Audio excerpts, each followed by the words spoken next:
So কি অবস্থা সবার এই মুহূর্তে? আমি যে জায়গাটাতে আছি এটা হচ্ছে দুখান।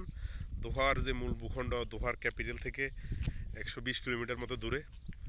তো থিঙ্ক জাস্ট হচ্ছে, আপনি মনে করেন ধরেন কেউ একজন বললো যে কাতারে থাকে, আর সে হচ্ছে বলতেছে কাতার ছোট দেশ আর কি। কিন্তু এখানে একটা লোকের সাথে আমার দেখা হয়েছে, মানে লোকটা এত খুশি হয়েছে, এখানে একটা মসজিদ আর কি, বাংলাদেশি লোক আমাদেরকে দেখি, মানে সে কারো দেখে না, এটা এমন একটা জায়গা একদম বিচ্ছিন্ন এলাকা, এখানে মানুষজন কেউ নাই, বলে যে নামাজের সময় দুইজনের মানুষ পাওয়া যায় না, কারণ এই এলাকাটা পুরো খালি সমুদ্র ওইদিকে।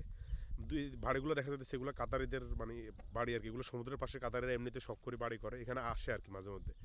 তো লোকটা মানে মানে একদম কথা বলে যেটা বুঝলাম আর কি, সে মেন্টালি অনেক ধরনের স্ট্রেস আর কি, মানে এই যে অনেক দিন বাইরে আছে আর কি, মানে মানুষজন নাই এই কারণে আর কি।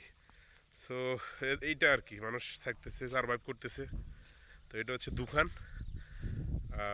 এইটা আর কি, ধরুন কেউ একজনের চাকরি হলো এখানে, সে একা একা থাকিয়ে বিষণ্ণতায় ভুগি মারা যাবে মনে হয়।